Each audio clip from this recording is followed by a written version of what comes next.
सोचिए, हम सबकी जिंदगी में कुछ लोग होते हैं जिन्हें हम अपना हीरो मानते हैं। कभी कभी तो भगवान का दर्जा तक दे देते हैं। साइंटिस्ट, आर्टिस्ट, लीडर, बिजनेसमैन, ये वो चेहरे हैं जिन्हें हम कामयाबी, अक्ल और ताकत का दूसरा नाम मानकर बड़े होते हैं। हम उनकी हर बात पर यकीन करते हैं, उनके दिखाए रास्ते पर चलना चाहते हैं और दिल में उनकी एक ऐसी मूर्ति बना लेते हैं जो हर गलती और हर गुनाह से परे हो। लेकिन तब क्या होता है जब उन्हीं भगवानों के सोने के सिंहासन के नीचे से शैतानों की हड्डियां मिलने लगती? तब क्या होता है जब हमें पता चले कि जिस चमक को हम सूरज की रोशनी समझ रहे थे, वो असल में सब कुछ जलाकर राख कर देने वाली आग थी। पिछले कुछ सालों में जेफरे एप्स्टिन नाम से जुड़े खुलासों ने दुनिया को हिलाकर रख दिया। ये कहानी एक अमीर और ताकतवर आदमी के गुनाहों की नहीं है, ये हमारे भरोसे के टूटने की कहानी है। ये उन तथाकथित देवताओं के चेहरों से नकाब उतारती है जिनकी हम पूजा करते आए हैं, और एक ऐसी घिनौनी सच्चाई दिखाती है जिस पर यकीन करना भी मुश्किल है। ये कहानी है भरोसे की, धोखे की और उस अंधेरे की जो अक्सर सबसे तेज रोशनी के पीछे ही छिपा होता है। Jeffrey Epstein. आज ये नाम अपराध और शैतानियत का दूसरा नाम बन चुका है, पर एक वक्त था जब यही नाम ताकत, रहस्य और बेशुमार दौलत की पहचान था। एप्स्टीन कोई मामूली और अमीर आदमी नहीं था, वो किंग मेकर था, एक ऐसा फाइनेंसियर जिसके इशारों पर दुनिया के सबसे ताकतवर लोग नाचते थे। उसकी दुनिया किसी हॉलीवुड फिल्म के सेट से कम नहीं थी। मैनहट्टन में न्यूयॉर्क शहर का सबसे बड़ा प्राइवेट होम, जिसकी कीमत आज 500 करोड़ रुपए से भी ज्यादा आंकी जाती है। पेरिस में एक आलिशान अपार्टमेंट, न्यू मैक्सिको में एक बहुत बड़ा फार्म हाउस जहां वो वैज्ञानिक बनने के अपने अधूरे सपने पूरा करना चाहता था, और इन सबसे ऊपर उसका अपना एक private island, Little Saint James, जिसे आज दुनिया आइलैंड ऑफ सीन के नाम से जानती है। एप्स्टीन की ताकत सिर्फ दौलत से नहीं, उसके कॉन्टैक्ट से आती थी। उसकी पार्टीज में कौन नहीं दिखता था? अमेरिका के पूर्व राष्ट्रपति बिल क्लिंटन और डोनाल्ड ट्रंप, ब्रिटेन के प्रिंस एंड्रयू, दुनिया के सबसे अमीर लोगों में से एक बिल गेट्स, मशहूर वैज्ञानिक स्टीफन हॉकिंग और हॉलीवुड के बड़े बड़े स्टार्स। इन लोगों के साथ उसकी तस्वीरें दुनिया भर के अखबारों में छपती थी। उसका एक प्राइवेट जेट था जिसे लोग मजाक में लोलिता एक्सप्रेस बुलाते थे, जिसमें बैठकर ये सभी ताकतवर लोग उसके प्राइवेट आइलैंड पर जाया करते थे। वो खुद को एक बहुत बड़ा ज्ञानी दिखाता था, हार्वर्ड और MIT जैसे यूनिवर्सिटीज को करोड़ों डॉलर दान देता था और नोबेल पुरस्कार विजेताओं के साथ डिनर पर बैठता था। दुनिया की नज़र में वो एक जीनियस था जिसे फाइनेंस से लेकर साइंस तक सब कुछ पता था। उसने अपनी एक ऐसी इमेज बनाई थी जो रहस्यमयी, दिलचस्प और बहुत पावरफुल थी। लोगों के लिए वो एक पहेली था और हर कोई उस पहेली को सुलझाने के लिए उसके करीब जाना चाहता था। ये वो चमकदार मुखौटा था जिसे एप्स्टीन ने सालों तक दुनिया के सामने पहन रखा था। एक ऐसा मुखौटा जिसके पीछे एक ऐसा राज छिपा था जो अगर खुल जाता तो दुनिया में भूचाल आ जाता। किसी को अंदाजा तक नहीं था कि जिस इंसान को भविष्य का निर्माता समझ रहे थे, वो असल में अनगिनत मासूम जिंदगियों का विनाशक था। हर मजबूत दिखने वाली दीवार में कहीं ना कहीं एक दरार जरूर होती है। एप्स्टीन के साम्राज्य की दीवारें भी हमेशा खड़ी रहने वाली नहीं थी। साल 2005 में फ्लोरिडा के पाम बीच में इस चमत्कार मुखौटे पर पहली खरोंच आई।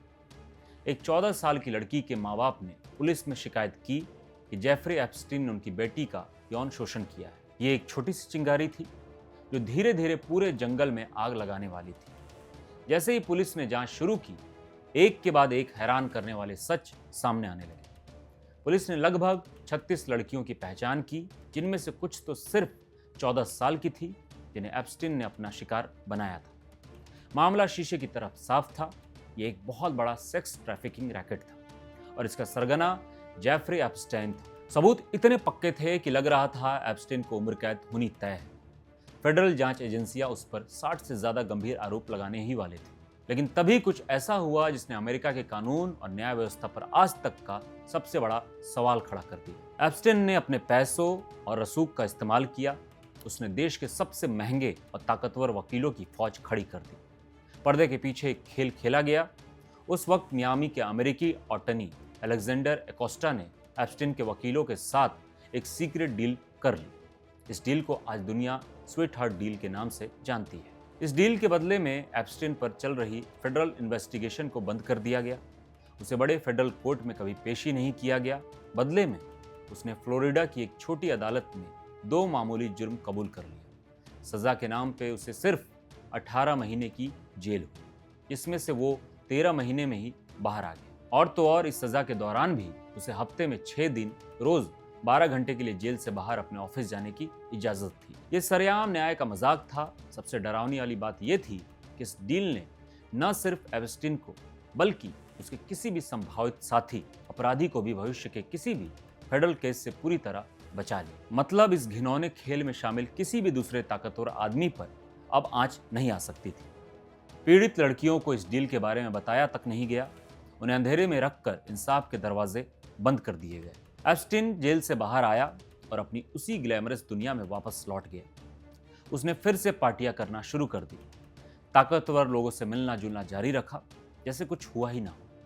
कानून, पैसे और ताकत के सामने घुटने टेक चुका था। दीवार में दरारें तो दिखी थी, लेकिन सिस्टम ने उन्हें सीमेंट से भरने की पूरी कोशिश की, पर यह सीमेंट कच्चा था और दीवार के अंदर का लावा खौल रहा था। दुनिया को अभी अंदाजा नहीं था कि यह दीवार जल्द ही एक ऐसे धमाके के साथ फटेगी जिसकी गूंज सदियों तक सुनाई देगी। कैरिबियन सागर के नीले पानी के बीच एक छोटा सा द्वीप है, लिटिल सेंट जेम्स। बाहर से देखो तो किसी जन्नत जैसा लगता है, सफेद रेत, नारियल के पेड़ और शानदार बंगलो। लेकिन इस जन्नत के पर्दे के पीछे एक ऐसा नर्क चल रहा था जिसके बारे में सोचकर भी रोंगटे खड़े हो जाते हैं। जेफरी एप्स्टीन ने इस द्वीप को अपनी हवस और गुनाहों का हेडक्वार्टर बना लिया था। यह उसका आइलैंड ऑफ सिन था। यह कोई छुट्टियां मनाने की जगह नहीं थी, ये एक मकड़ जाल था जिसे बहुत सोच समझकर बुना गया था। द्वीप पर एक अजीब सी नीली सफेद धारियां वाली बिल्डिंग थी जिसके ऊपर एक सुनहरा डोम था। किसी को नहीं पता था कि उसके अंदर क्या होता है। पूरे द्वीप पर हर कोने में कैमरे लगे थे, हर आने जाने वाले पर पैनी नजर रखी जाती थी। इसे एक किले की तरह बनाया गया था जो बाहरी दुनिया से पूरी तरह कटा हुआ था। तो यहाँ होता क्या था? कोर्ट के दस्तावेजों और पीड़ितों के बयानों को माने तो ये द्वीप एप्स्टीन के सेक्स ट्रैफिकिंग नेटवर्क का सेंटर था। ये दुनिया के अलग अलग कोनों से नाबालिग लड़कियों को लाया जाता था। इन लड़कियों को फंसाने का एक पूरा सिस्टम काम करता था और इस सिस्टम की सबसे अहम खिलाड़ी थी एक महिला, घिस्लेन मैक्सवेल। घिस्लेन मैक्सवेल एक ब्रिटिश सोशलिस्ट थी जिसका बाप एक बड़ा मीडिया mogul था। वो पढ़ी लिखी, दिखने में आकर्षक और ऊंचे सर्कल में उठने बैठने वाली महिला थी। वो एप्स्टीन के लिए एक शिकारी का काम करती थी। वो गरीब और कमजोर लड़कियों को ढूंढती थी, ऐसी लड़कियां जिन्हें पैसों की सख्त जरूरत थी या जो बेहतर जिंदगी के सपने देख रही थी। घिस्लेन उनसे दोस्ती करती, उनका भरोसा जीतती और उन्हें मसाज की नौकरी का झांसा देती।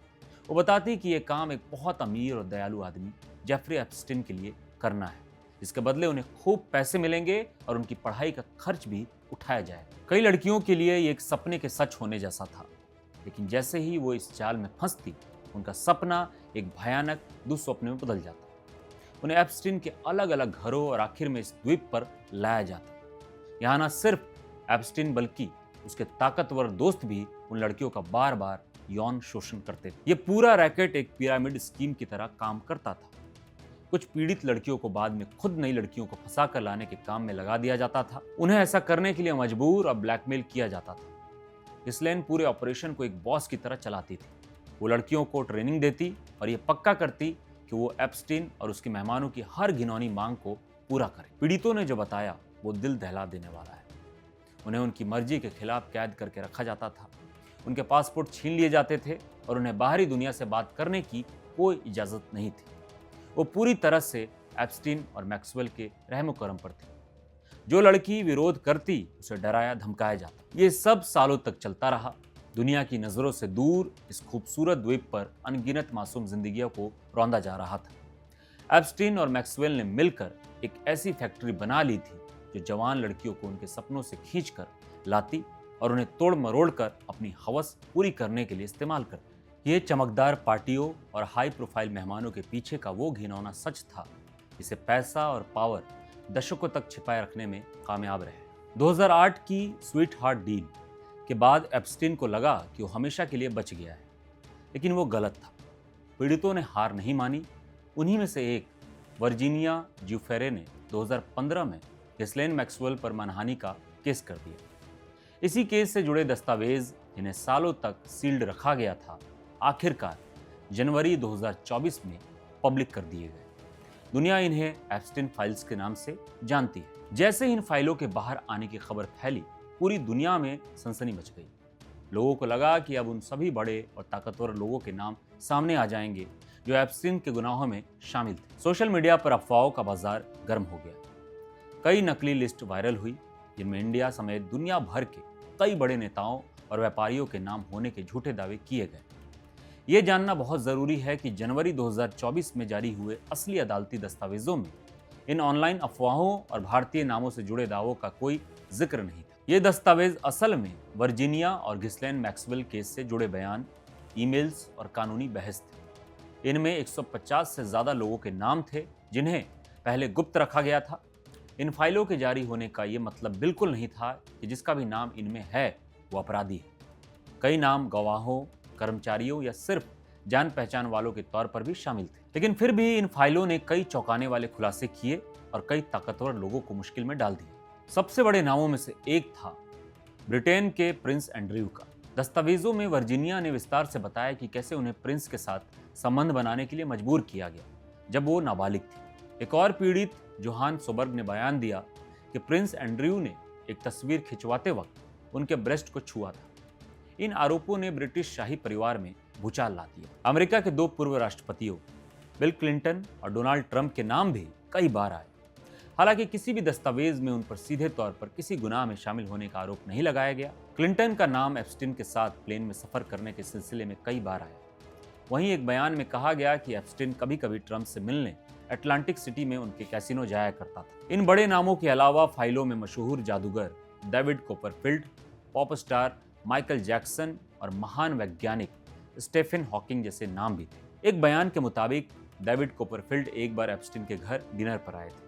उसी गवाह ने यह भी दावा किया कि एप्स्टीन अपने दोस्तों को बताता था कि माइकल जैक्सन उसके घर आया करता था। बिल गेट्स का नाम आते ही एक अलग तरह की बहस छिड़ गई। बिल गेट्स कभी एक नाम नहीं, एक भरोसा हुआ करता था। हिंदुस्तान में उन्हें गांधी और कलाम की तरह देखा जाता था, एक ऐसे इंसान के रूप में जिसे पूरी दुनिया ने बिना शर्त अपनाया। लेकिन आज इस एक घटना के बाद वो भरोसे दरक गया है।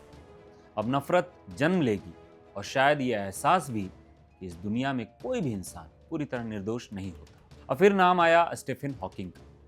पहले 2 उंगलियां हिल पाती थी, फिर वो भी खामोश हो गई।